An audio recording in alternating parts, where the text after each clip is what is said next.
suis éleveuse de chèvres et de vaches à Saint-Firmin-des-Bois. Donc, j'ai une ferme avec des animaux et je transforme tout le lait de mes animaux en fromage et je vends tout en vente directe. Alors, Saint-Firmin-des-Bois, c'est mon village de naissance. Moi, j'ai grandi ici.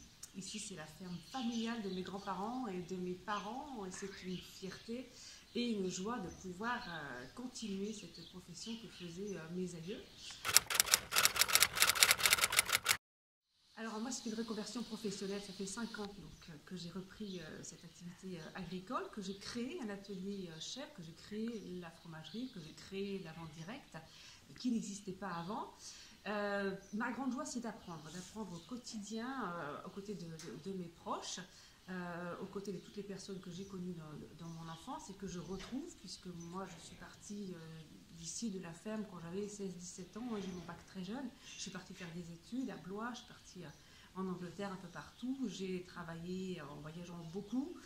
Et au final, je me suis aperçue qu'on ne crée réellement de lien avec personne quand on fait ce genre de métier-là. Et j'avais envie de revenir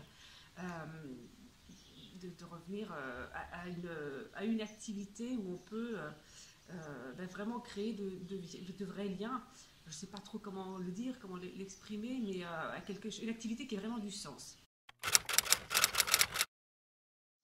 Donc de retour à Saint-Firmin-des-Bois, ça fait maintenant 5 ans que j'exploite, donc j'apprends tout depuis le départ, parce que c'était le métier de mes parents et grands-parents, mais ce n'était pas mon métier à moi. Et donc ma volonté, c'est de faire le plus naturel possible, de réapprendre le métier. Et pour faire ça, j'ai posé pas mal de questions aux anciens, aux autres agriculteurs, aux autres personnes qui connaissent, qui ont exercé ce métier-là.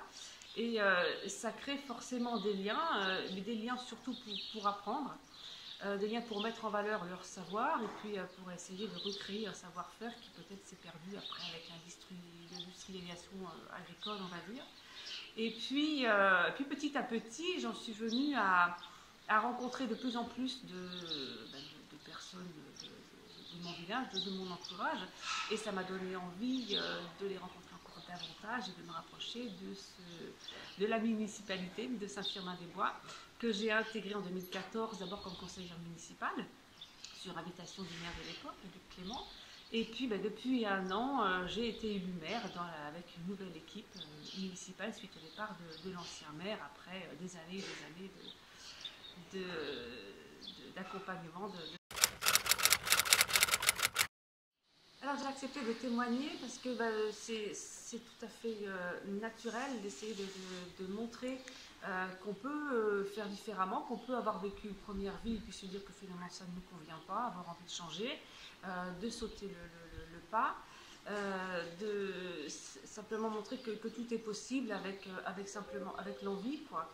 Ce qui est très important, c'est aussi de s'entourer des gens, parce qu'en fait c'est eux qui nous permettent d'apprendre, c'est là que j'en tire moi la joie d'exercer ce métier. C'est par toutes les rencontres qu'il me permet de faire, les rencontres de mes clients évidemment, mais pas seulement, hein.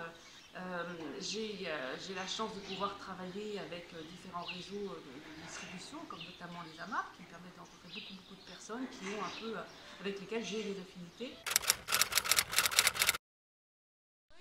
L'une des premières choses qu'on a faites, bon évidemment il y avait la pandémie comme contexte, mais on a quand même réussi à faire une petite fête du patrimoine à Saint-Firmin-des-Bois, parce qu'on a justement cette église, on a un lavoir, on a une fontaine, on a une histoire à Saint-Firmin-des-Bois qu'on voulait absolument mettre en valeur.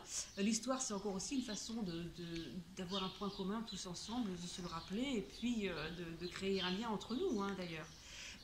Et on a ouvert l'église à la visite pour tout un week-end pour les journées du patrimoine. Il y avait plusieurs personnes qui étaient venues me voir auparavant qui regrettaient que cette église soit toujours fermée, ce qui montre bien qu'il y a un besoin, ne serait-ce qu'une curiosité pour le patrimoine bâti peut-être, mais il y a quand même un besoin de pouvoir y entrer. Et donc on a fait cette première ouverture et on va voir pour essayer de refaire ou de l'ouvrir un peu plus régulièrement. Voilà, pour que les gens puissent profiter de ce village qui est vide à peu près 364 jours par an. Et je trouve ça bien dommage. Je trouve qu'aujourd'hui, cette église, elle est là, elle existe, elle est absolument magnifique.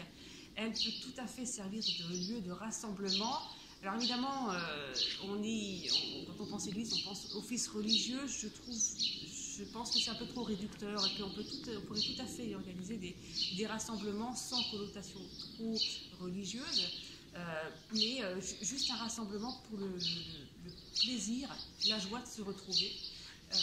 Voilà, je pense qu'aujourd'hui les églises devraient servir à ça. Devraient servir à ça.